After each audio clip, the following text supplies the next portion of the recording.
క్రీస్తునందు ప్రియమైన దేవుని బిడ్డలారా, ప్రభువైన యేసునామములో మీకందరికీ ఉదయకాల శుభములు. నా దేవుడవు నీవే, వేకువనే నిన్ను వెతికెదను. ఉదయమున నా కంఠస్వరము నీకు వినిపించెదను. ప్రతి ఉదయమున నా ప్రార్థన నీ సన్నిధిని కాచి ఉంచెదను. నా మొరను ఆలకించుము, నా ప్రార్థనకు చెవియొగ్గుము. మహోన్నతుడా, మా ప్రేమగల గొప్ప తండ్రి, నీ పవిత్ర నామానికి స్తుతులు స్తోత్రాలు. యెహోవా ఉత్తముడని రుచి చూచి తెలుసుకొనుడి. ఆయనను ఆశ్రయించు నరుడు ధన్యుడు. కీర్తనలు 34:8 అన్న వాక్య ప్రకారము నీవు ఎంత ఉత్తముడవు ఈ ఉదయకాలము మేము ధ్యానిస్తున్నాము ప్రభువా. సర్వ సృష్టికి కారణభూతుడా, నీ కృపాసనము చెంతకు వస్తున్నాము. నిన్నటి రాత్రి అంతా నీ రెక్కల చాటున భద్రపరిచి మాకు క్షేమకరమైన నిద్రను ఇచ్చి ఈ నూతన దినాన్ని చూడనిచ్చినందుకు నీకు కోట్లాది వందనాలు. మా జీవితాల్లో నీవు చేస్తున్న మేలులన్నిటిని బట్టి, మాకు ఇస్తున్న ఆహారము, వస్త్రము, ఆరోగ్యమును బట్టి నీకు కృతజ్ఞతాస్తుతులు చెల్లిస్తున్నాము తండ్రి. ప్రభువా, వివాహము కొరకు ఎదురు చూస్తున్న నీ బిడ్డల కొరకు ప్రార్థిస్తున్నాము.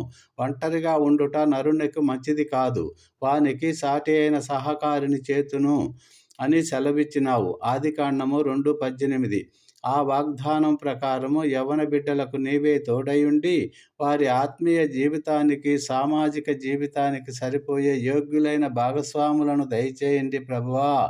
అలాగే గర్భఫలము లేక కన్నీరు విడుస్తున్న దంపతులను జ్ఞాపకం చేసుకోండి. కుమారులు యెహోవా ఇచ్చే స్వాస్థ్యము, గర్భఫలము ఆయన అనుగ్రహించే బహుమానము అని నువ్వు చెప్పావు. కీర్తన 127:3. తండ్రి, అన్న ప్రార్థనను ఆలకించినట్లుగా వారిని కనికరించండి.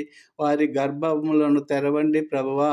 గర్భిణీ స్త్రీలకు క్షేమమును, సుఖప్రసవమును దయచేసి పుట్టబోయే బిడ్డలను నీ మహిమ కొరకు సిద్ధపరచండి తండ్రి. దేవా, ఈ దేశానికి వెన్నెముకమైన రైతులను దీవించండి.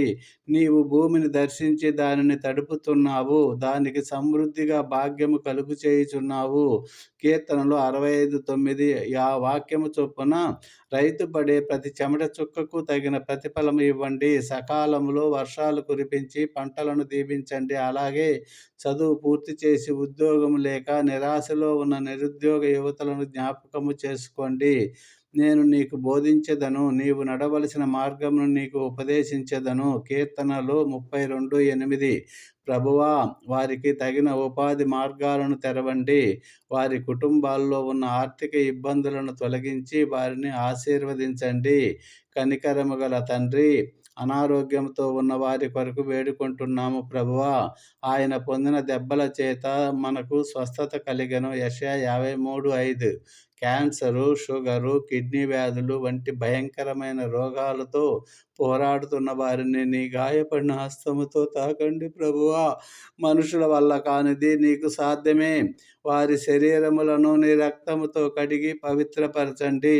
ఒంటరితనములో, అప్పుల బాధలు, మానసిక వేదనలో ఉన్న వారికి నీవే ఆదరణకర్తగా ఉండండి.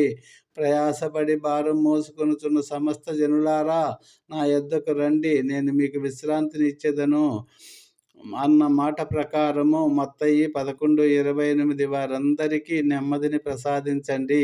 ఈ దినమంతయు నీ కృప మాకు తోడుగా ఉంచి మా ప్రతి అడుగులో నీవే నడిపించమని యేసయ్య మధుర నామములో ప్రార్థించి పొందుకుంటున్నాము పరమ తండ్రి. ఆమేన్. Thank you Jesus. God bless you all. Have a nice day.